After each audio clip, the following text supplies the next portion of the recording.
네, 9장 강의 시작하겠습니다.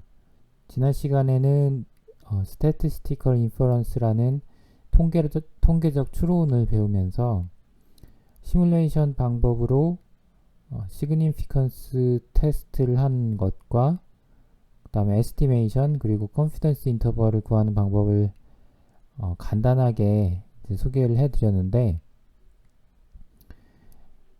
이제 좀 정리를 한번 해보시면 좋을 것 같습니다. 그러니까 통계적 추론이라는 이것은 우리가 거의 초반에 유니베리에이트 데이터를 배울 때 그림으로 설명드린 개념입니다. 그 모집단의 어떤 특성치, 평균 같은 게 되겠죠. 모평균. 이런 것을 알 수가 없으니까 여기서 표본을 뽑고 이 표본으로부터 어떤 특성치, 표본 평균을 구한 다음에 이 표본 평균을 가지고 전체 모집단의 모평균을 추론하는 게 통계적 분석이라고 말씀을 드렸죠. 이 개념으로 오늘 이제 통계적 추론을 알아보면, 통계적 추론이라는 건 방금 말씀드린 것과 같은 그런 과정을 말합니다. 특성을 알기 위해서 모집단으로부터 표본을 추출해서 표본의 특성으로부터 모집단의 특성을 추론하는 과정. 이 추론에는 크게 두 가지가 있어요. 하나는 추정이고 다른 하나는 가설 검정입니다. 이게 지난 시간에 배운 가설 검정, Significance 테스트와 추정에는 그런데 뭘 추정하느냐? 당연히 모수를 추정하는 거죠. 그 모수의 어떤 특성치, 평균, 모평균 값을 추정할 때는 점추정이라고 하고, 이 모평균이 어디서 어디 구간에 있을 것이다 라는 추정을 할 때는 구간 추정을 합니다.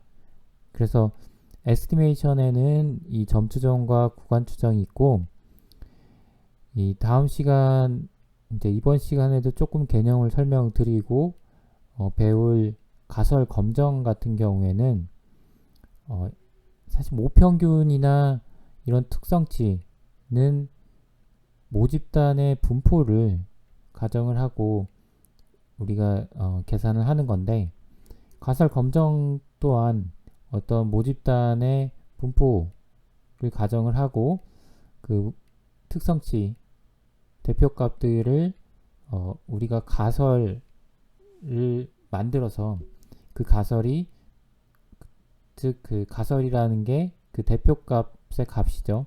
추정된 값. 그게 맞는지 틀린지를 검증을 하는 과정이라고 보시면 되겠습니다. 그래서 먼저 컨피던스 인터벌은 구간 추정에 해당하는데, 그 전에 점 추정은 사실 우리가 앞에서 배웠죠. 그 모평균을 구하고 모분산을 구하고, 모평균이 아니고 그 모평균의 추정치, 표본 평균이 되겠죠.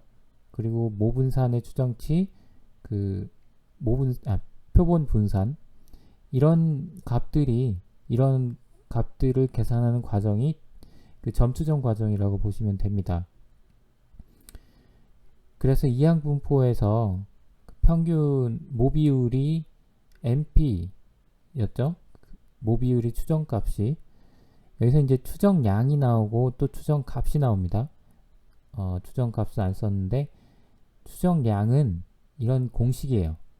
쉽게 말해서 에스티메이터라고 하는 추정량은 어떤 평균 또는 모집단의 모수를 구할 때 사용되는 공식이라고 보시면 되고, 에스티메이트라고 해서 추정값이라는 말이 있는데, 추정값은 실제로 이 식에 넣어서 나오는 값을 말하죠. 그래서 이 에스티메이터가 NP, 이게 이 모비율을 추정하는 추정량으로 알려져 있고, 그다음에 파퓰레이션에서 그 표본 평균이 아니죠. 이 모평균의 추정량이 이 표본 평균 x_로 알려져 있죠. 그런데 이런 점 추정 그 량들은 불편 추정량이라고 알려져 있어요. unbiased estimate라고 해서, 말하자면 지난 시간에 잠깐 말씀을 드리긴 했는데, 그 모수를 추정하기 위한 어떤 추정량을 우리가 이제 제한을 할 수 있죠. 그러니까 평균 그 표본 분포에서의 평균을 나타내는 추정량, 그 다음에 뭐 이항 분포에서 모비율을 추정하는 추정량, 이런 것들을 제한할 수가 있는데, 그 제한된 추정량들이 얼마나 모비율이나 모평균을 잘 추정을 하느냐, 그런 그 평가를 할 수 있겠죠.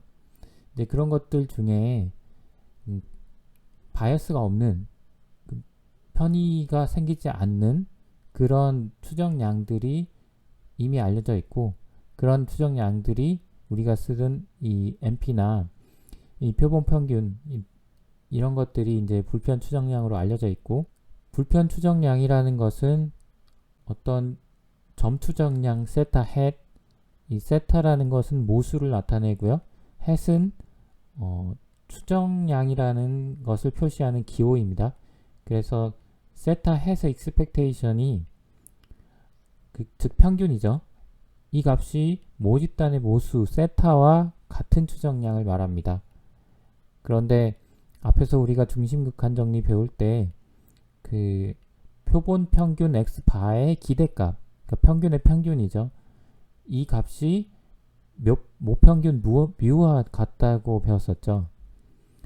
그래서 이 x_, 표본 평균이 불편 추정량이 될 수 있는 것입니다. 이 에스티메이터의 어떤 좋고 나쁨을 평가하는, 얼마나 모수를 잘 추정하느냐를 평가하는 그 기준으로 이 unbiasedness, 불편성 말고도 세 가지가 더 있는데, 효율성하고 일치성, 충분성, 이런 것들이 있는데요. 이런 것들을 다 충족할 수는 없지만, 일단 우리가 가장 중요한 기준을 그 불편성으로 알고, 이 기준을 충족하는 값들을 MP라든지 이 X바들을 사용을 하고 있죠. 이게 이제 앞에서 그 대표값들, 뭐 유니베리에이트, 멀티베리에이트 하면서 베리언스들을 배울 때 했던 그 추정량들입니다. 그리고 이제 오늘 이제 컨피던스 인터벌은 점 추정량이 그 표본을 어떻게 추출하느냐에 따라서 값이 달라지죠. 그리고 이게 얼마나 오차를 가지고 있느냐, 즉 진짜 모수와 얼마나 차이가 있느냐들을 평가할 수 있는 값이 없습니다. 왜냐하면 값이 하나가 나오기 때문에. 그래서 얼마나 이게 믿을만 하냐라는 것을 나타낼 때 이제 구간을 표시를 해서 어떤 구간 내에 모수가 들어있을 것이다 라고 우리가 정의를 할 수가 있죠. 이때 우리가 사용하는 게 신뢰 구간입니다. 앞에서 설명을 드렸듯이. 그래서 어떻게 이 신뢰 구간을 만드느냐, 점 추정량에다가 오차 한계라는 것을 더하고 빼줍니다. 그러면 상한치와 하한치가 나오겠죠. 이 오차 한계는 뒤에서 다시 설명을 드릴 거고, 어떤 값을 더하고 뺀다, 그래서 구간이 나오고, 그 구간을 우리가 신뢰 구간이다 라고 얘기할 수 있다라고 합니다. 그 신뢰 구간은 결국 이제 어떤 우리가 모르는 모수를 포함할 수 있는 범위를 말하는데, 정의를 쓰자면 이렇게 쓸 수 있습니다. 어떤 확률인데, 어떤 확률이냐, 모수가 로어 바운드보다 크고 어퍼 바운드보다 추정량이죠. 우리가 추정한 값. 그 추정량의 그 범위에 있다라고 할 수 있고, 이 확률이 1-알파라는 거죠. 이 알파라는 게 여기서는 이제 뒤에서 검정에서도 나오겠지만 유의 수준인데, 그 1-알파를 백분율로 치환한 값이 신뢰 수준이라고 합니다. 보통 이제 그 투표나 뭐 이런 TV에 나오는 그런 어떤 신뢰 구간을 들어보면 그 신뢰 수준 몇 프로에서 구간이 신뢰 구간이 얼마다, 이런 얘기들을 많이들 하죠. 그래서 이 알파 1-알파에 100을 곱해준 퍼센테이지를 신뢰 수준이라고 하고, 여기서 알파가 유의 수준이에요. 시그니피컨스 레벨이라고 하는데, 이 알파는 이제 잘 알아두셔야 되는데, 이 알파가 어떤 기준이 되는 거죠. 그래서 이 신뢰 구간 이 세타 L의 헷 그리고 세타 그 어퍼 바운드의 헷 구간 사이에 모수 세타가 포함되지 않을 확률이 알파. 그러면 이 백분율 요거는 사실 이게 백분율로 만들어서 이제 퍼센테이지로 되는데, 이제 확률이라고도 하는데, 일단 뒤에 가서 설명을 드릴 테지만, 일반적으로 이 신뢰 수준 90%, 95%, 99%를 쓰는데, 이때 상응하는 유의 수준 알파를 0.1, 0.05, 0.002를 씁니다. 이것은 이제 여러분이 알파를 대입해서 퍼센테이지로 바꿔보시면 90%, 95%, 99%가 나오죠. 만약에 95% 신뢰 구간을 해석할 때 보통 우리들이 이 구간 안에 모수를 포함할 확률이 95%다 라고 해석할 수 있습니다. 이게 일반적으로 사람들이 신뢰 구간을 해석하는 방식이고, 굳이 틀렸다라고 얘기를 할 수는 없습니다. 이렇게 쉽게 이해를 하는 게 더 좋을 수도 있는데, 그런데 정확하게 이 의미가 어떤 의미냐라는 걸 생각을 해볼 때는 이렇게 해석하는 게 가장 정확한 것 같습니다. 그 표본 추출을 100번을 반복을 하면 100개의 신뢰 구간이 나오겠죠. 왜냐하면 이 신뢰 구간은 우리가 점 추정량에다가 어떤 이 값은 아니지만 오차 1개라는 값을 빼고 더해서 만드는 값이 이 어퍼 바운드, 로어 바운드인데, 즉 표본 추출을 한 번 해서 얻은 구간이 나온 거죠. 그런데 이거를 100번을 했을 때 그 100개 중에 95개의 신뢰 구간이 모평균을 포함하는 구간이다 라고 하는 게 이 신뢰 구간을 구하는 그 어떤 방법적인 면에서의 옳은 해석이라고 할 수 있습니다. 여러분이 이 정확한 해석은 알아둘 필요가 있지만, 이 통계가 익숙하지 않은 분들에게는 차라리 더 어려운 해석이 될 수 있습니다. 그래서 신뢰 구간에 해당 모수를 포함할 확률이 95%다라고 해석을 하는 것도 그렇게 나쁘지는 않은 것 같습니다. 다음으로는 Population Proportion P에 관한 Confidence Interval을 구하는 방법을 알아볼 텐데요. 먼저 앞에서 그 X를, 랜덤 베리어블 X를 이항분포를 따르는 이 성공 개수라고 한다면 이렇게 정의할 수가 있죠. 그래서 N은 시행 횟수이고 P는 성공 비율. 그런데 이제 그 N이 충분히 클 때 이 X가 그 정규 분포를 따른다고 알려져 있습니다. 그래서 정규 분포의 평균은 NP NP는 성공의 횟수죠. 평균 성공의 횟수. 그리고 NPQ는 이제 분산입니다. 그래서 여기서 이제 X가 성공의 획수라고 했으니까 만약에 이 모비율 P를 추정을 할 때 추정량 에스티메이터로는 X를 총 시행 횟수 N으로 나누게 되겠죠. 그래서 이 랜덤 베리어블 X를 총 횟수로 나눈 이 값도 다시 랜덤 베리어블이 되고, 이 확률 변수는 이런 분포를 따르게 됩니다. 정규 분포인데 NP 나누기 N 다 같이 N을 나눠주는 거죠.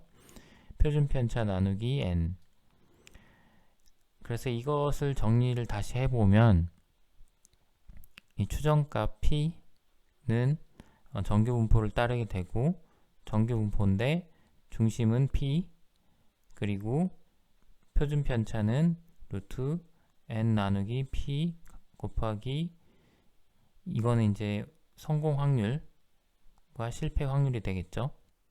여기서 이 표준 편차를 SD라고 하면 N이 충분히 큰 경우에 이 추정값 P를 표준화한 값은 당연히 정규 분포를 따르게 되죠. 표준 정규 분포를. 왜냐하면 평균을 빼주고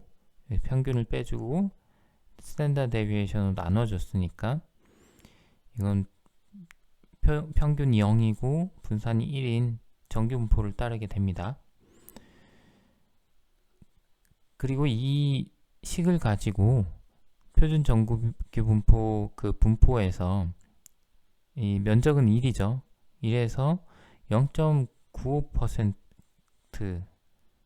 평균을 중심으로 0.95 확률에 해당하는 구간을 나타내면 이 왼쪽 끝은 마이너스 1.96이 되고 오른쪽 끝은 1.96이 돼서 이런 식으로 표현을 할 수가 있습니다. 네, 이제 이 모수 P를 기준으로 해서 이 부등식을 변형을 하면 P는 P hat, 이거는 표본으로부터 계산된 값이죠. 그리고 1.96 곱하기 스탠다드 데비에이션, 그리고 이거는 어퍼 바운드, 로어 바운드 빼기를 해주고 더하기를 해주는 거죠. 자, 이게 우리가 말하는 신뢰 구간입니다. 모수 P에 대한 신뢰 구간입니다. 이 해석은 아까도 말씀드린 것처럼 똑같은 방법으로 100번을 했을 때 100번 신뢰 구간을 구했을 때 95개의 신뢰 구간에 모수가 포함된다 라는 해석이고, 그냥 쉽게는 이 구간 안에 모수가 포함될 확률이 95%다 이렇게 해석을 하시면 되는데, 그런데 이 SD에 들어간 이 P값이 모수죠. 모수는 일반적으로 알 수가 없습니다. 그래서 P 대신에 P hat을 써서 스탠다드 에러를 써요. 표준 오차라는 걸. 이 스탠다드 에러를 써주고 계산을 하게 되면 이것도 충분히 큰 N에 대해서는 표준 편차를 따르게 되고요. 똑같은 앞에서 계산한 똑같은 방식으로 신뢰 구간을 구하면 95% 신뢰 구간에 대해서 이렇게 SE를 곱한 값, 로어 바운드, 어퍼 바운드 이렇게 됩니다. 자, 이렇게 신뢰 구간을 구하는 방법을 아시면 되겠고, 여기에서 1.96은 아까 잠깐 말씀드렸지만 X축에 해당하는 값이에요. 특정 확률을 기준으로 했을 때 X축에 해당하는 값인데, 이 값을 임계값이라고 하고, 이 두 개를 곱한 값, 임계값하고 스탠다드 에러를 곱한 값을 오차 한계라고 합니다. 그래서 오차 한계를 관측값으로 빼거나 아니면 더해주는 값이 실내 구간의 로어 바운드, 어퍼 바운드가 되고요. 당연히 실내 구간의 기준에 따라서 그 임계값이 변하게 되겠죠. 그래서 95%일 때는 알파는 0.05. 뒤에 가서 또 설명을 드릴 텐데 그래프를 보면서 이해를 하시면 될 것 같습니다. 그리고 이제 알파, 이게 사실 뒤에서 계속 나오는 유의 수준입니다. 유의 수준인데 이것을 기준으로 해서 우리가 실내 구간 퍼센테이지를 구할 수 있고, 그리고 이 퍼센테이지를 기준으로 임계값이 나오게 되니까 그 계산된 스탠다드 에러하고 임계값하고, 그리고 요거는 관측값이죠. 모든 값을 다 알 수 있어서 실내 구간을 구할 수가 있습니다. 이 임계값은 qnorm이라는 함수를 써서 구할 수가 있고요. 만약에 뒤에 가서 나오지만 t분포를 따른다 했을 때는 qt를 사용하시면 됩니다. 네, 그림을 그려보면서 코드로 한번 이해를 해보시면, 이 부분 실내 구간이 아니고 실내 수준이죠. 95% 실내 수준. 그리고 요 알파는 그 유의 수준입니다. 일단 컨피던스 레벨을 95%라고 하면 알파 그 유의 수준은 0.05가 되겠죠. 0.05라는 거는 이제 그 정규 분포에서 그 가운데 95% 외의 면적을 말하는 건데, 그럼 양쪽에 있는 면적이죠. 근데 우리가 구하고 싶은 거는 그 한쪽에 있는 그 x축의 값입니다. qnorm을 이용해서. 그렇기 때문에 이 부분 뒤에 가서 다시 설명을 드리겠지만, 지금 여기서 나누기 2를 해줘야 돼요, 여러분. 나누기 2를 한 값으로 크리티컬 밸류를 구하시면 됩니다. 코드로 보시면 95%, 그 다음에 my 알파는 0.05가 됐죠.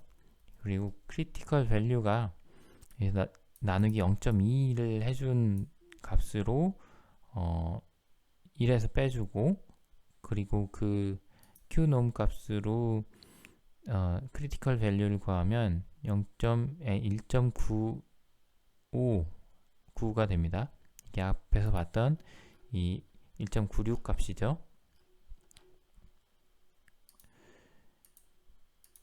그래서 실제로 그림을 한번 그려서 보시면 이렇게 됩니다.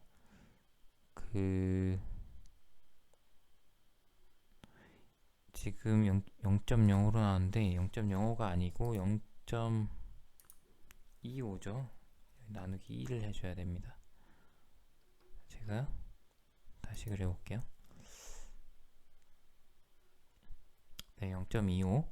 즉, 이 하얀 부분이 95%고 빨간 부분 두 군데가 0.05%, 그리고 우리가 알고 싶은 이 크리티컬 밸류가 이 빨간 부분을 제외한 나머지 부분에서의 그 누적 확률 분포를 구하면 되기 때문에 qnorm을 쓴 거고, 그래서 qnorm에 넣어주는 값은 0.025 요 면적이 되고요. 여기서처럼 0.025, 그러니까 나누기 2를 해주는 거죠. 요 1-2 부분입니다. 그래서 크리티컬 밸류가 1.96이 되고 알파는 0.05인데 이 부분의 면적은 나누기 1을 한 것이다 라고 이해를 하시면 됩니다. 쭉 한번 그 코드를 그리면서 그 코드의 어떤 의미를 다시 한번 좀 생각을 해보시면 좋을 것 같고, 그 연습 문제에서 어떤 설문조사 인원이 1012명이고 찬성 비율이 0.46으로 나왔을 때 95% 신뢰 구간, 요거 같은 경우에는 이제 p 햇이 0.46이 계산이 됐죠. 그리고 전체 인원은 1012명. 그렇기 때문에 신뢰 구간을 구하려면 95% 신뢰 구간이니까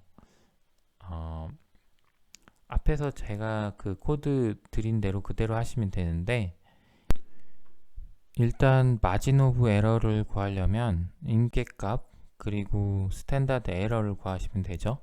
스탠다드 에러는 그 p 햇과 n으로 계산을 할 수가 있고, 그리고 임계값 같은 경우에는 90%니까 90%면 전체가 10%고 양쪽에 5% 해서 0.05, 0.95를 넣어서 로어 값, 어퍼 값을 구하면 됩니다. 프로프 테스트라는 함수를 사용하실 수도 있습니다. 코드를 보시면 p 햇은 이렇게 알려져 있고 n이 있으면 이렇게 x랑 n을 명시를 해주시면 디폴트로 95% 컨피던스 인터벌이 나오고요. 그리고 conf 레벨이라는 파라미터를 맞춰주시면 90%에 대한 컨피던스 인터벌이 계산이 됩니다. 예, 다음으로 그 이제 population mean에 관한 컨피던스 인터벌을 구할 텐데요. 방법은 앞에 방법과 거의 똑같습니다. 그 어떤 랜덤 베리어블 표본 평균의 평균은 우리가 배웠었죠. 요 정규 분포 뮤와 분산 나누기 루트 n, 표준 편차 나누기 루트 n을 따른다. 모 표준 편차죠. 이건 앞에서 배웠는데 이 기준으로 해서 어떤 표본 평균 x바의 표준화된 통계량을 구하고, 그 통계량으로 앞에서 구하는 것처럼 특정 확률 구간을 이제 계산을 해주면 됩니다. 그래서 이 z 같은 경우도 이제 표준 정규 분포를 따르겠죠. 그런데 시그마, 이 표준 편차, 모 표준 편차는 우리가 일반적으로 알 수가 없고, 그래서 표본에서 구한 표준 편차, 표본 표준 편차 S를 대신 사용을 해서 이 스탠다드 에러로 Z 이 값을 바꿔주게 되는데, 그럴 경우에 앞장에서 배우신 것처럼 그 정규 분포가 표준 정규 분포가 아니고 T 분포라는 것을 따르게 됩니다. 테일이 조금 더 두꺼워지는 그런 분포를 따르게 되고, 그래서 이 통계량 t 값은 이제 이렇게 계산을 하면 되죠. 아까 sd 대신에 se를 넣어주면 됩니다.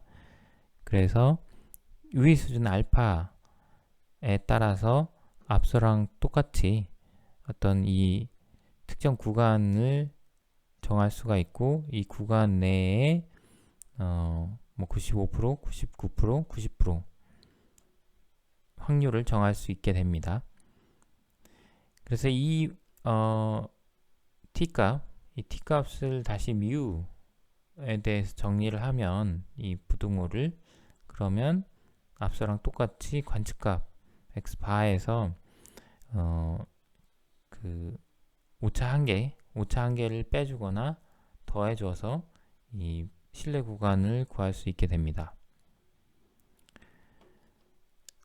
예제를 보시면 그 30명 학생들의 평균 키가 66인치이고 표준 편차가 4인치인 경우에 80% 신뢰 구간을 구하는 겁니다.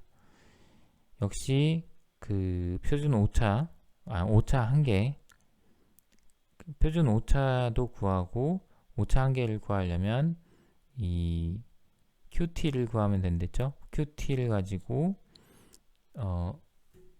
임계값을 구하고 임계값하고 SE 스탠다드 에러를 곱해서 오차 한계를 구합니다.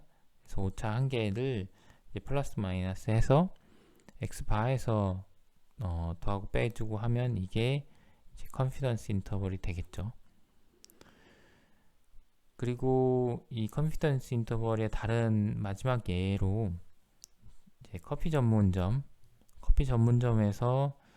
25초짜리 기계를 돌리면 에스프레소 22온스가 나온다고 훈련을 받았어요. 그런데 그 8번을 기계를 돌려봤는데 무게가 이 1.95, 1.8 이렇게 나온 거죠. 평균 샷 사이즈의 90% 신뢰 구간을 구하라는 건데 요 샘플들, 요 표본들을 가지고 표본 평균을 구하고 그리고 그 관측된 표본 평균에서 평균이라고 생각되는 2온스를 빼주고 그리고 그 값을 나누기 스탠다드 에러 요 표본들의 스탠다드 에러로 나눠주면 이게 T분포를 따르게 되고 T분포에서 90%에 해당하는 면적 바깥에 있는 면적을 가지고 계산을 하면 되는데 앞에랑 똑같죠. 그런데 이제 이 t.stat이라는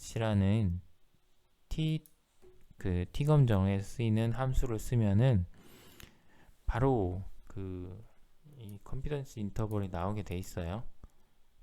그래서 편리하게 사용할 수가 있는데 네, 이렇게 보시면 90% 컨피던스 인터벌이 1.8부터 1.9 이렇게 나옵니다. 당연히 이쪽 파라미터를 바꿔주시면 95% 이렇게 나오게 되겠죠. 다음은 유의성 테스트에 대해서 설명을 드리겠습니다. 컨피던스 인터벌은 분포를 어떤 걸 가정을 하느냐에 따라서 이제 모수가 달라지고 그 모수에 대한 컨피던스 인터벌들이 나올 수 있겠죠. 그런데 이 분포는 우리가 몇 개 배우긴 했지만 굉장히 많은 분포가 있고요. 컨피던스 인터벌도 그래서 여러 가지가 있습니다. 그거의 일부는 다음 시간에 강의를 드리고 오늘은 이 시그니피컨스 테스트의 어떤 의미를 먼저 설명을 드리는 시간을 갖도록 하겠습니다. 그 시그니피컨스 테스트는 역시 다음 시간에 문제를 좀 더 풀게 될 거고요. 우리가 컨피던스 인터벌을 배우면서 통계적 추론을 한번 정리를 했었죠. 네, 통계적 추론의 추정과 가설 검정이 있고 가설 검정이 시그니피컨스 테스트입니다. 그래서 가설 검정에서는 어떤 추정된 값을 구간 추정으로 하는 게 아니고 이 점 추정된 값을 특정 가설 분포의 분포 하에서 계산된 이 값이 정말 얻어질 만한 값이냐 아니냐를 가지고 이 가설을 기각하거나 기각하지 않는 그런 과정입니다. 그래서 그 어떤 유의성 검정은 가설을 검증하는 또 다른 추론 방법인데 특정 분포를 가정한 상태에서 추정 값을 계산을 한 후에 이 값이 이 가정된 분포로부터 계산될 확률이 얼마이냐 요걸 따지는 겁니다. 이 개념 자체는 이제 그 재판 과정에 검사와 배심원의 입장으로 우리가 비유를 해서 얘기를 하면 이해가 쉬울 수 있습니다. 검사는 피의자가 유죄인 것을 주장을 하겠죠. 그걸 가지고 이제 배심원들을 설득을 하는 것이고, 배심원들은 피의자가 유죄라는 확정적인 증거가 없으면 무조건 무죄예요. 즉 재판이 시작할 때 배심원들은 피의자는 무죄다라는 가정을 하고 시작을 하는 거죠. 이제 그런 상황에서 검사가 유죄라는 증거를 많이 들면 들수록 배심원들은 본인들이 가정한 무죄 가정이 받아들일 확률이 점점 작아지는 거죠. 그 가정을. 이 상황이 유의성 테스트랑 거의 동일하다고 보시면 되겠습니다. 누군가가 어떤 주장을 하고 우리는 그 주장에 반대되는 것을 가정을 한 상태에서 그 가정이 얼마나 맞냐 틀리냐 확률적으로 계산을 해서 가정을 기각하거나 아니면 기각하지 않는 식으로 검증을 하게 되는 거죠. 이런 식으로 기각을 하거나 기각을 하지 않게 되면 이제 이게 원래 true가 참일 때 그 참을 기각하지 않을 경우도 있고 기각할 경우도 있겠죠. 즉 오류가 발생하게 됩니다. 이 유의성 테스트는 가능하면 오류를 최소화하는 쪽으로 테스팅을 해야 되겠죠. 그래서 이 다음 예제는 그 오류를 설명하는 예제입니다. 어떤 영업사원이 A 회사에서 판매하는 어떤 특정 기계의 0점이 평균 0으로 맞춰져 있다고 주장을 하면서 기계를 팔고 있습니다. 그리고 이 실제로 판매하고 있는 기계 0점은 0으로 맞춰져 있다고 가정을 하겠습니다. 그러니까 참이 0이죠. 그런데 우리 입장에서는 이 영업사원의 말은 당장 증명을 할 수가 없죠. 어떤 증거가 있는 것도 아니고 그냥 영업사원의 말만 듣고 판단을 해야 됩니다. 즉 영업사원의 말이 가설이라고 생각을 하고 그 가설을 믿고 기계를 구입하든지 아니면 가설을 믿지 않고 기계를 구입하지 않든지. 그런데 0점이 진짜 0으로 맞춰져 있으니까 영업사원의 말을 믿으면 오류가 없는 정상적인 거래고 0점이 0으로 맞춰져 있는데 우리가 어떤 의심을 하고 영업사원의 말을 믿지 않으면 그건 오류죠. 자, 이 상황에서 오류가 발생을 한 거죠. 근데 이 오류는 발생하지 않으면 좋은 상황이고요. 이 상황을 그래프로 한번 이해를 해보겠습니다. 편의상 이 기계 0점은 분산이 1이라고 생각을 하겠습니다. 네, 이 코드인데 이 코드를 실행을 하면 네, 이렇게 나오죠.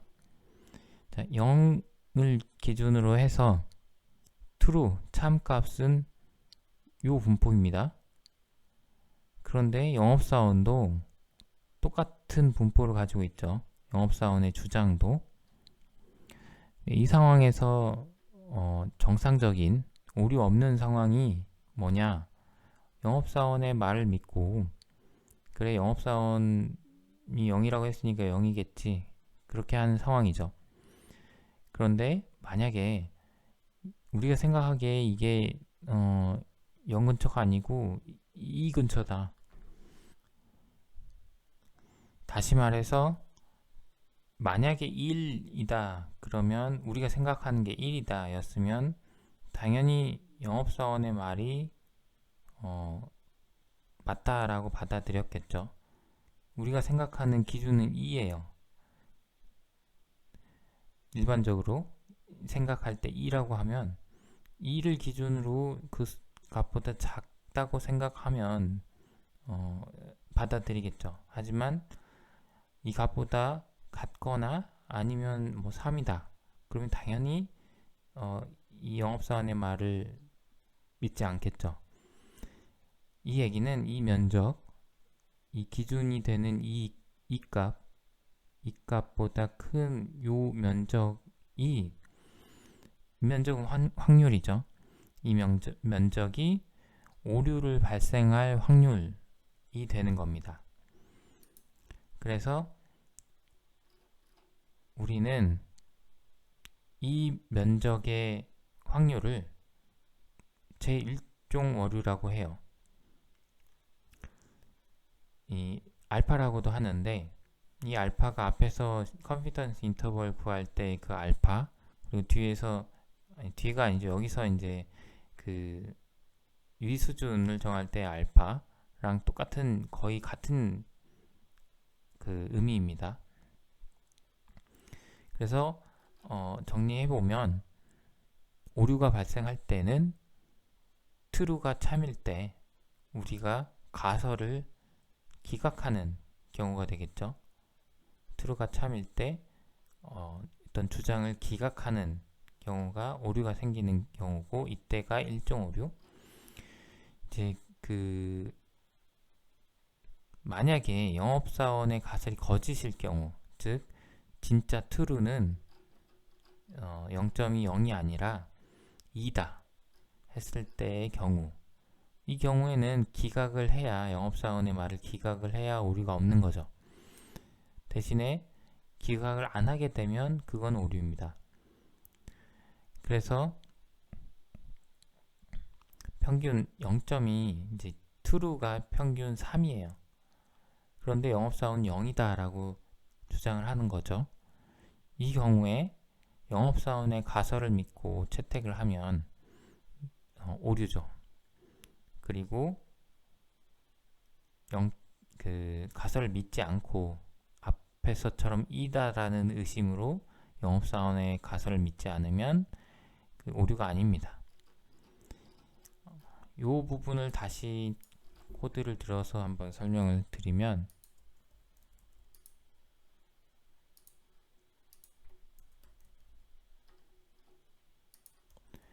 정규 분포를 그리는 것이고, 이제는 어떤 그림이냐면 이 평균 0, 표준 편차 1인 요거는 영업사원의 주장이죠. 그런데 실제 true는 평균 3이 true예요. true는 평균 3이고 분산 1, 이렇게 x2라고 그린 겁니다. 그래서 하나의 데이터 프레임에 넣고 다 그린 거예요. 그렇게 보면 이 파란색이 영업사원의 주장하는 분포, 그 다음에 이 빨간색이 실제 분포. 앞에서는 겹쳤었죠. 이제는 true가 다릅니다. 이 분포일 때 영업사원의 말을 기각하는 게 앞에서 이 면적이었죠. 영업사원의 말은 변하지 않았으니까. 그런데 기각을 하면 오류가 아니에요. 이 상황에서는 이 빨간 걸 받아들이는 거죠. 그런데 기각을 하지 않고 이걸 받아들이면 받아들이는 면적은 여기죠. 즉 이 true 분포를 기준으로 해서 이 면적을 우리가 오류를 발생시킬 확률로 볼 수 있고, 이 확률을 2종 오류, 제2종 오류라고 하고 베타라고 합니다. 그래서 이 앞에서 설명드린 알파 그리고 베타, 이 두 가지 오류가 가설 검정에서는 존재하는데, 이 두 가지 오류는 트레이드 오프 관계에 있어요. 실제로 그림에서도 이 기준이 왼쪽으로 옮겨지면 파란색 넓이가 넓어지고 대신에 빨간색 넓이는 줄어들겠죠. 오른쪽이면 그 반대가 될 거고요. 그래서 두 오류가 트레이드 오프의 관계가 있어서 오류는 무조건 발생하지 않으면 좋은데 하나의 오류를 일종 오류를 줄이고 싶으면 이종 오류는 더 크게 되고 반대로 이종 오류를 작게 하면 일종 오류는 커지게 되는 거죠. 결국은 어떤 기준을 어디에 정하느냐, 기준이 이 기준이 되겠죠. 여기서는 2가 되겠죠. 이 기준을 어디에 정하느냐에 따라서 결론이 달라질 수 있고 그 기준이 이제 어떤 유의 수준이 됩니다. 알파죠. 여기서 보시듯이 이게 알파였죠. 그래서 유의성 검정에서 이제 다시 이제 유의성 검정을 설명을 드리면 유의성 검정에서 H0는 귀무가설이라고 합니다. 귀무가설은 우리가 주장하는 바에 반대되는 가설이라고 보시면 되고 우리가 주장하는 바는 H1 대립가설이라고 합니다. 물론 우리가 주장을 할 수도 있고 어떤 다른 사람이 주장을 할 수도 있고요. 어쨌든 관심 있는 사람들이 관심 있는 가설이죠. 앞에서 예제에서는 우리는 2라고 주장을 하고 있는 거죠. 그리고 영업사원이 0이다라는 가정을 하고 있는 거고 예제가 약간 좀 헷갈릴 수도 있는데 이 앞에 예제에서는 결국은 영업사원의 말을 널가설, 귀무가설로 생각을 하고 우리가 기각을 하거나 아니면 기각을 하지 않았죠. 그렇게 생각을 해주시면 좋겠고 H0는 뭐 뒤에 가서 계속 보시겠지만 대부분 0이거나 같다라는 게 H0가 됩니다. 즉 0이거나 같다라고 가정을 해서 그 가정 상태에서 어떤 통계량을 계산하는데 굉장히 편리하게 같다라고 하면 등으로 해서 계산을 하면 되고 0이라고 하면 뭔가 0으로 생략이 돼서 굉장히 그 계산이 편하게 되는 거죠. 그렇게 해서 통계량을 얻고 그 통계량이 관측될 확률이 나오겠죠. 왜냐하면 H0는 어떤 분포 가정 하에서 만들어진 가설이라 분포가 있어요. 그리고 이 분포에서 통계량이 어떤 위치에 관측이 되겠죠. 그래서 면적이 나오니까 확률이 나올 수 있습니다. 네, 그래서 이렇게 계산된 확률이 유의 확률, p-value예요. p-value가 분포에서 어떤 관측된 값보다 더 극단적인 값이 나올 확률이 p-value라고 일반적으로 정의를 합니다. p-value를 기준으로 해서 사실 유의 확률, 유의 수준을 기준 알파죠. 알파 앞에서 나왔던 알파. 이 유의 수준을 기준으로 해서 p-value가 더 작냐, 더 크냐를 비교를 할 수 있고 더 작으면 알파보다 더 작으면 H0를 기각을 하죠. 너무 확률이 작게 나왔으니까 가정이 틀렸다 이렇게 얘기를 하는 거죠. 그리고 만약에 더 크게 나오면 우리가 H0를 억셉을 합니다. 받아들입니다. 앞에서 말씀드렸듯이 이 알파가 유의수준 알파가 일종 오류 알파와 같고 컨피던스 인터벌의 알파와 같습니다. 일반적으로 유의 수준은 뭐 0.01, 0.05, 0.1 뭐 이렇게 돼 있는데 이거는 일반적으로 사람들이 이런 값을 쓴다라고 생각을 하시면 될 것 같고, 앞에서 말씀드렸듯이, 예제에서 말씀드렸듯이 그 알파를 기준으로 해서 두 가지 오류, 1종 오류, 2종 오류 그래서 이게 true가 이쪽에 있고 prediction 한 값이 여기에 있으면 true, 그러니까 실제 값이 true일 때, 참일 때 이걸 가정을 기각을 하면, 그러니까 h0가 참일 때 이 h0를 기각을 하면 오류, 1종 오류. 틀렸는데 h0가 틀렸는데 받아들이면, h0를 받아들이면 이것도 오류, 2종 오류죠. 그리고 1-베타가 파워라고 해요, 우리가. 그래서 기준을, 이 알파 기준을 알파는 최소로 하고 대신에 파워를 최대로 하는 어떤 기준을 가지고 우리가 검정의 기준을 만듭니다.